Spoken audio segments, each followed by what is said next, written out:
Greetings and salutations to our fine podcast audience. Welcome to 3 Ps in a Pod, episode 260. We made it. Did we though? Because as we were just talking, there are some things out there on the internet now where people are putting up AI-generated podcasts. How do the people know we are not AI-generated? Because they would come up with a better podcast. AI could have come up with a much better podcast than this. Well, you know, I thought, what if we just plug this question in and just let AI create a podcast? That would be interesting. It would be interesting. Yeah. Let's try to be more interesting than that. All right. I don't know if we can do our best. Because I don't have all the knowledge available to me on the internet. That's true. I haven't looked at what AI might say. Well, we will find out what we're about to say. Somebody Google this question, or not Google, put it in Chat GPT or Gemini or one of those, and put it in the comments what it said the answer was. That'll be good. And compare it to ours. It will be better. At least be structured better, probably, than the flow of these next few minutes. Absolutely. But we will have a good time doing it, and hopefully you'll have a good time listening to it. Here is the question, and it's super simple. Can you please explain what's going on in Matthew chapter 27, verses 50 through 53? Now, because, you know, I don't want to assume that our humble audience knows exactly. Or me. I did not know what it was. I had a guess when I first saw the question come in of, because I know where the crucifixion happens in Matthew. I go, what's the weird thing that someone would get confused about at the end of the crucifixion? Yeah, and it was this passage. But I did not fully know it. One of those highly disputed problem passages, call it it's not a problem. It's just one of those weird ones.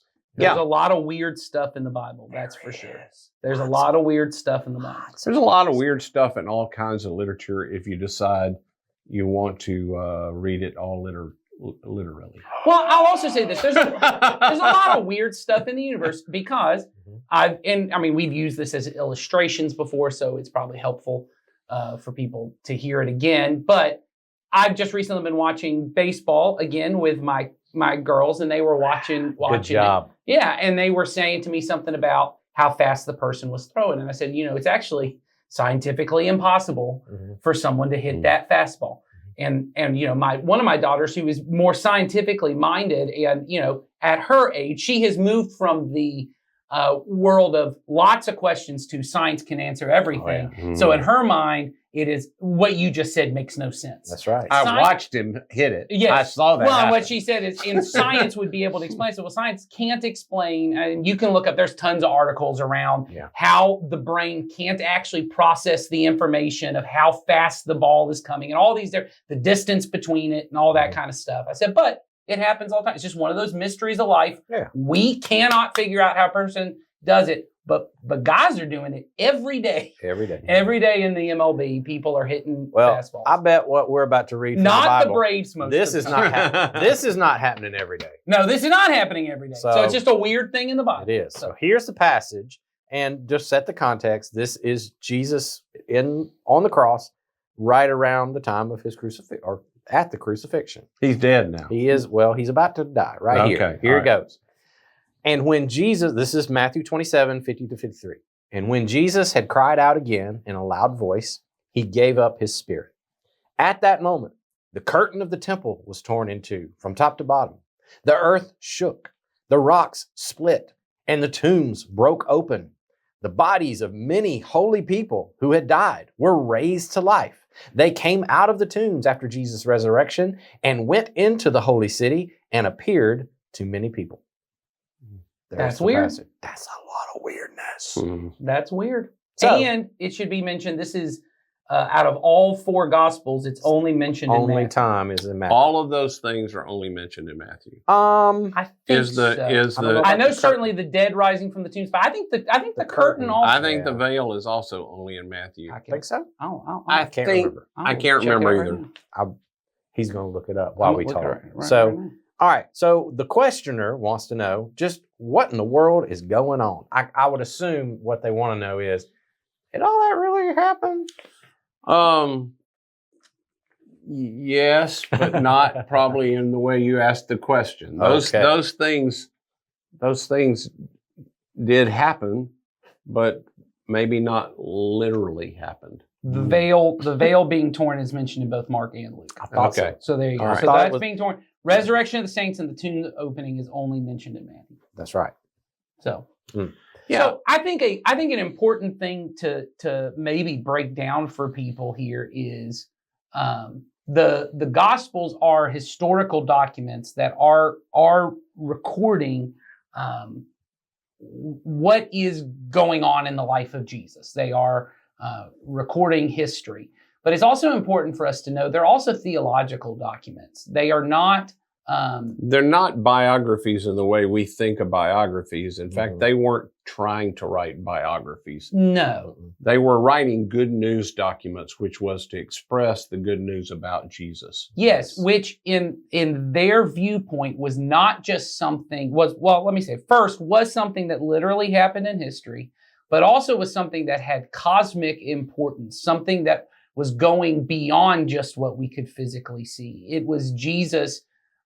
It was the kingdom of God entering into the world through the person of Jesus, and through his death and resurrection that had cosmic implications. It was God reconciling. Paul will eventually say he's reconciling everything on heaven, in heaven and on earth and under the earth. Everything, things we can see, things we can't see. He is pulling all of those things together. And the gospel documents, which even that statement is an interesting statement. Is that a literal statement? Like there are things over the earth, over the earth, in the earth, under the earth? Right. Since earth is in space, did Paul actually think that's the way things work or not? Right. So people ought to even interact with that and say... Yeah.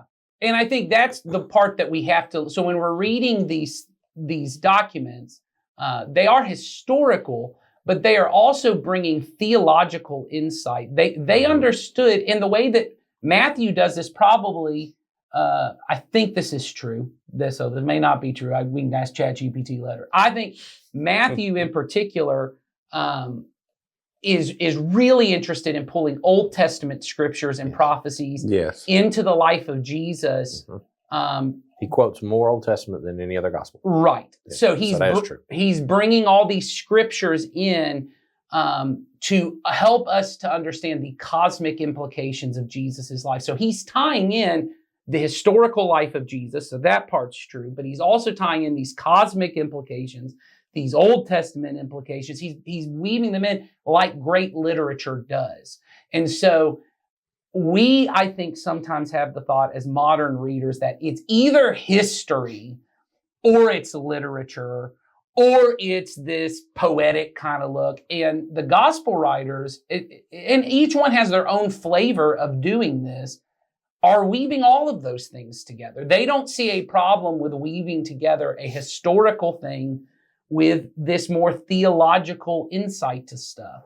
Well, one of my favorite theologians often says about the Bible in general, and I had never thought of this phrase until I heard him say it, that the Bible is meditation literature. Mm-hmm. It's intended for us to think about it and mull it over and to connect things from this part of a book to this part of the book. And you see the apostles doing that regularly. Yeah. And I think, unfortunately, in the time in which I have grown up, in the culture I've grown up in, and maybe this person who asked the question too, we want to see it as cut and dried, almost, it gives us a step by step, blow by blow, what did happen, what didn't happen, how does God work and how does God not work, and how do I make my life work and how my life doesn't work. And it all ought to fit into a pretty neat thing that we can make into an outline. Right. And the Bible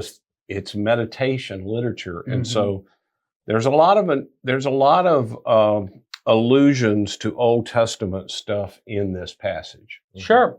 Of prophecies and in the style of Old Testament prophetic things. Yeah. I mean, the book of Matthew in general, in the beginning, when you read it, you can see that he's trying to compare a little bit of the story of Israel and the story of Jesus. Mm-hmm. You know, and particularly Moses, where, Mm-hmm. you know, the nation of Israel is drawn out of Egypt. Jesus goes into Egypt as a baby. Mm-hmm. He's called back out of Egypt.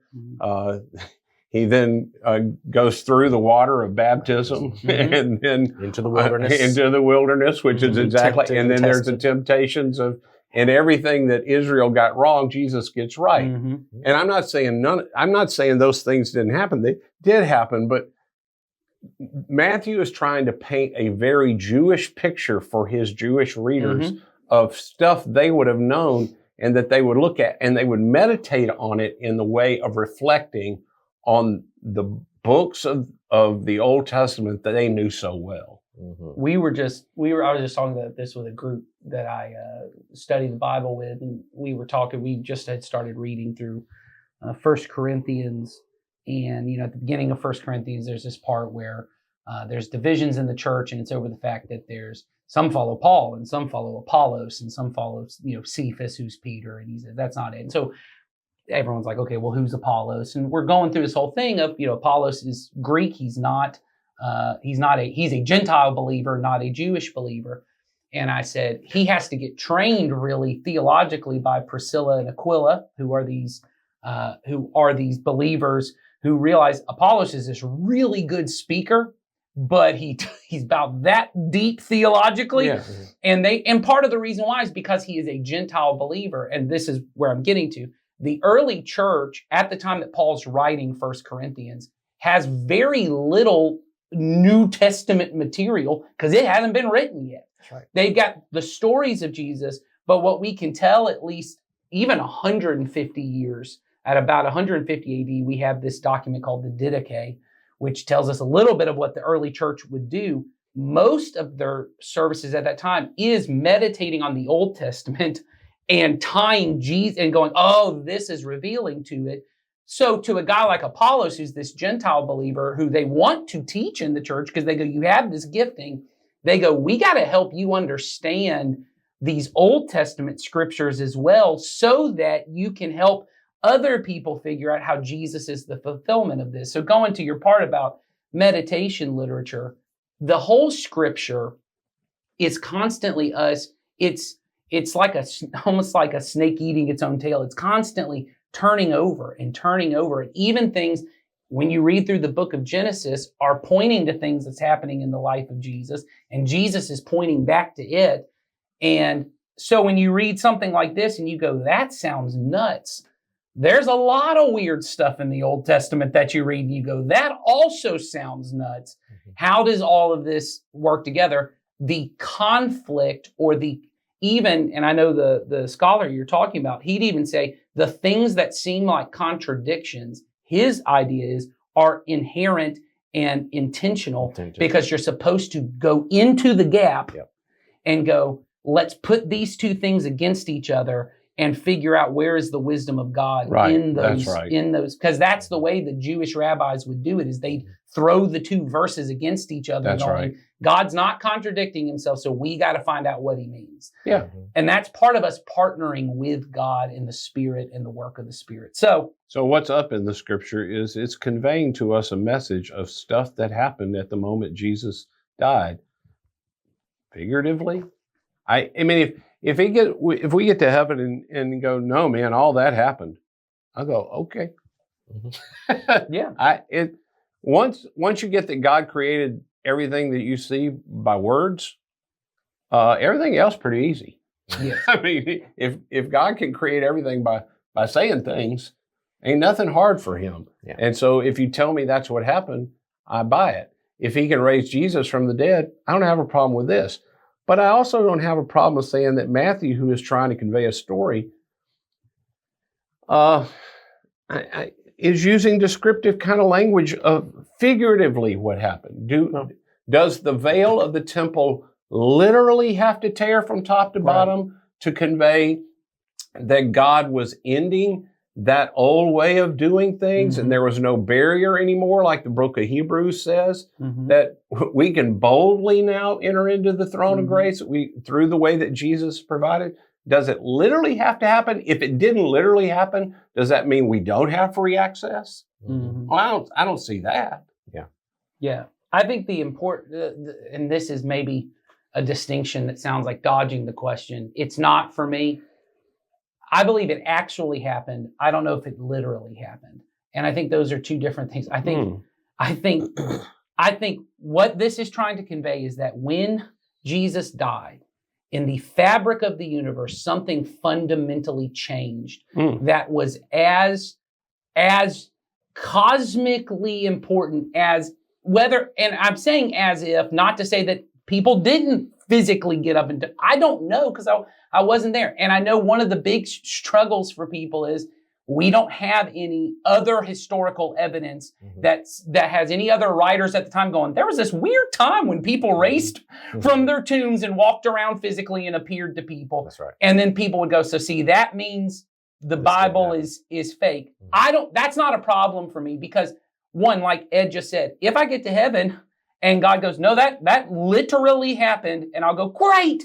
That bolsters my faith even more because now my faith has become sight. I see it. If I get to heaven and God goes, no, what Matthew was trying to describe is what was happening in the unseen world that we couldn't see was there were people coming back to life. Yeah. That there were these old saints that now got brought into the kingdom because of and we learned this throughout the scriptures, these people who Jesus, who in the Old Testament were saints of old, who didn't know the name of Jesus yet. When Jesus rise from the dead, Abraham and Moses and all them, because of their faith and trust in God, are brought into the fullness of life in the kingdom. Yeah, there's a whole doctrine of the harrowing hell. Right. And that Jesus goes and he preaches to the saints in prison, whatever that, we don't know what that means fully. Prison may be a bad English translation. Might be. I just heard very interesting a podcast for people who are interested. Preston Sprinkle just did a whole thing on this. Did he? Yeah, of what that all could mean and all that. It's very interesting, his thoughts on whether that's Jesus. He says it could be Jesus actually going to hell and kind of boasting on the demons of he's preaching to those souls in prison who had not chosen to follow him and say, well, look what I just did and you missed out on it. Yeah. Or it's him going to people who are these saints who, whatever. It could be any of those things. Regardless, I think it actually happened, like as Ed just said, whether it literally happened that the veil torn. I do believe the actual thing, the thing that, and this is what the book of Hebrews is saying, the veil was a shadow of what's actually existing in the unseen realm. And I do believe what actually happened was that God ripped any barrier between us and him. I believe that actually happened, whether it literally happened on earth or not. And I think that's what Matthew's trying to get us to see is what happened here is, as you said, is apocalyptic. It is revealing. Well, I was just sitting here trying to think through that whole thing of actual and literal, and all of us have had the experience of sitting and talking. I'll just use a couple, for example, and literally they're sitting very close together. I mean, but you can see actually they are miles apart. Yeah. You know what I'm saying? That in their heart, in their soul, and I'm guessing everybody that's listening or watching this has gotten that too, that there's a physical closeness, but they aren't close at all. And the words they say may convey closeness, but there is a sense when you're with them, you know there is a barrier between them. And they may not even know what it is. They may not know how to describe what it is, but they feel it too. And so there is a literal thing that you see. It looks very close. Actually, it isn't all that close. The same is true the other way around. There's a literal openness between God and everyone on the planet. God no longer deals with people according to their sins. Yeah. But there are people that have barriers between them and God that they have erected. And they're just as real as the ones as if they were literally there. Yeah. So I think a lot of these things, again, I'm going to just go ahead and say to you, if you mean, did it historically people running around? I don't think so. Right. If it happens, and I'm wrong. But I could see how you could take all of these things and say the veil tore, access was open. I could see where people, once they see that Jesus has died, particularly after the resurrection, we're told the disciples remember these things and then they understood. They understood how saints of old then gave testimony to the things that were true about Jesus, and that everything that he's saying here Now, could he have just said it as directly as I did? Sure, he could have. As most good songwriters could say things just as plain and simple as I said them. They just aren't as interesting. Yeah. As the way and that they say them. They don't get to a deeper truth. Because I was thinking of what you're saying about even the actual and literal split. When something happens to you, or someone betrays you, or something happens so deep, the wound is so deep within you. Even that language is technically figurative. Yeah, the wound is not deep within me. No, But when I say my heart is broken, it is the most accurate thing I can say, though it is the least literal thing I can say. that's right. But to say all the words I'd need to say to you of what you've done is fundamentally broken something in my psyche and my emotional ability. When you said broken heart, I just thought about the terrible old Bee Gees song, How Do You Mend a Broken Heart? Well, it's pretty easy. If you're a surgeon, you take some sutures. Yeah, there you go. sew it back up. But that isn't what they were talking about. We all know. In their falsetto voice. Yes. We in our world have most knowledge to us feels like it has to be utilitarian. It has to be functional. I need to know why something works primarily so I can make it work for me. And so we don't have a lot in our world anymore for much poetry anymore, or much poetic stuff. And I can't remember who I heard say this, but they said, no one has use for poetry until you have pain that is so deep, or grief that is so deep that it goes beyond words. Mm-hmm. And then you find these words of poets, or biblically the Psalms. Yeah. And you pull them out and you go artistic expression. You find an and you go, that describes it, that when I read the words out loud, none of the words actually describe anything I do, but the collection of them together, or that image I just saw, or that story I just read, it captures something that is the most true thing about me, though none of it is literally true. I think that's what my experience of the entire book of Psalms is. Yes. When I sit with this and I read it, I tried. And I've even heard of people who almost read it in a sing-song type chanting. They'll chant it because it's not meant to be read as if every single line, every single word is literally true. It's evoking something in the person. In fact, that's why you can't take the Psalms literally, because it'll do damage to your theology. Sure. It'll really mess with your theology. So you don't. You take what you just said and you allow that groaning, if that's what it is, if the joy is that's what it is, or if the pleading that's in there, you let that come out and breathe, and you just sit in it. Yeah. And then it brings something within you that touches you and brings you to a different place. Mm-hmm. That's what it's meant to do. That's why it was written. That's why David did it.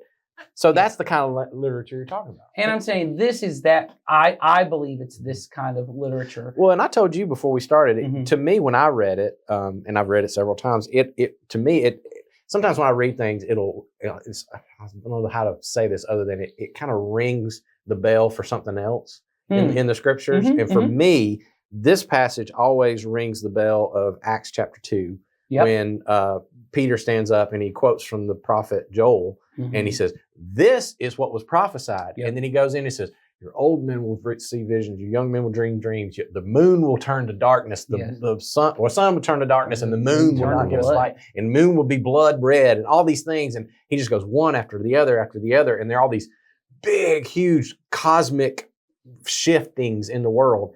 But everybody standing there listening to Peter that day, listen to him quote prophet Joel, said, they could have looked around and said, there's no moon to blood. There ain't no moon out right now. And the sun's up and nothing's happening. You're trying to tell me that's what's going on here? He's trying to convey something has shifted in the cosmos. There is a way when Jesus would teach in parables, and I'm thinking about the people in Acts 2 where you're saying, there were people there that weren't spiritually minded. They didn't hear it that way, and they said, these guys are drunk. Yeah, they're drunk. Yes. Oh, these guys are That's drunk. right. Why are we listening to that? And Jesus would tell parables, and the disciples said, where do you teach that way? He goes, well, people have to meditate on this. That's right. And if they don't, then with their ears they heard, but they didn't really hear. The one that has the ears will hear. The one that's heart's open will get it. it's something you meditate on to get what's being said in this thing. And if you got to see everything literally, you're probably going to miss something. Well, and what this is trying to get to, I think, to tie in what you're talking there about of Acts 2, I think it's Stanley Hauerwas and Will Willimon. I think it's in their book Resident Aliens. They talk about how the church and the commandments of that the life you see in Acts, that is them living out the Sermon on the Mount. He says those things only make sense if the world actually, not literally, ended and began again in the death and resurrection of Jesus. Yep. That a world where building bigger barns makes sense. He goes, that did make sense before Jesus died and rose again. That was the way to do things. He goes, and the problem is everyone is still living in a dead system. Everyone in the world currently looks and goes, we got to keep building bigger barns. We got to get the economy better. We got to do this. It is the challenge of our Western world of trying to apply Christianity in that. I used the phrase yesterday of cultural plausibility structures. Right. We have this structure and we really like it. Yes. We really do like it. And I want the gospel to fit into that somehow.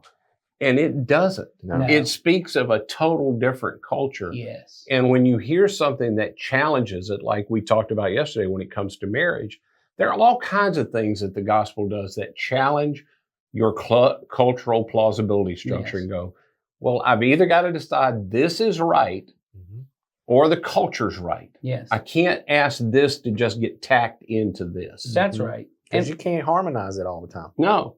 But we're trying.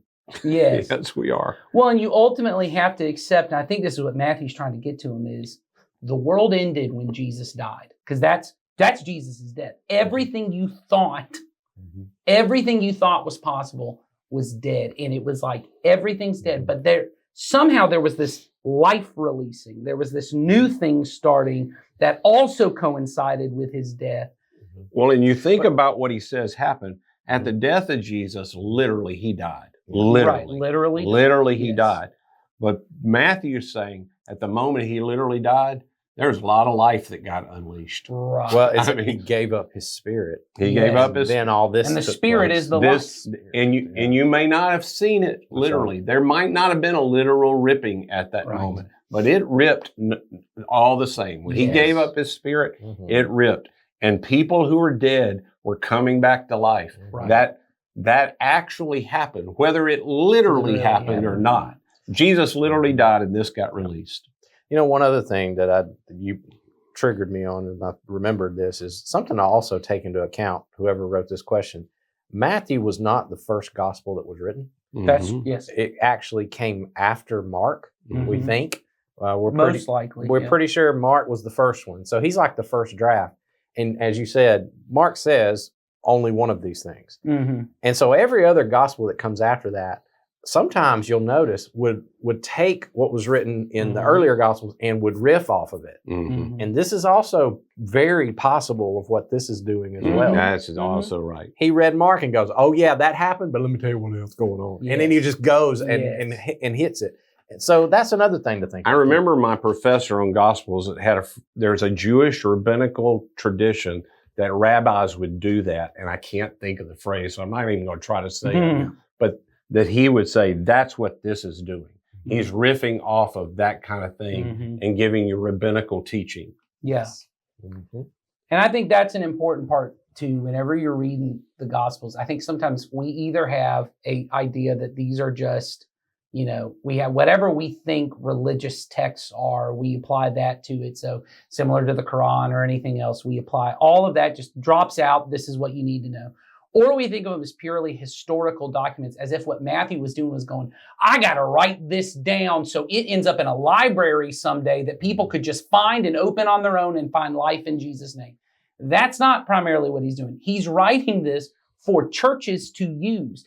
So to see primarily what he's expecting is happening is someone's reading this in a church service, and then there's probably a pastor, similar to the way we do, who then goes, no, man, that gave me some good material. I'm going to riff on this for a bit. I'm going to go on this for a bit. And it may be because it was their tradition of their culture at that time that somebody goes, hey, explain that a little bit. Sure. And they talked about it. Yeah, that's right. And we have a lot, at least from the first maybe around 100, 200, 300 of these early preachers writing and what we call expositing or explaining those texts. But once again, even that's done in this rhetorical, preacher-like way, which is not just, here's what happens, now you know it, go. It's, so this is what we do. Here's how we go live because this happened. So I don't know that that helps you a lot, but it might help you as you're reading to go, these are supposed to instruct me how to somehow interact with God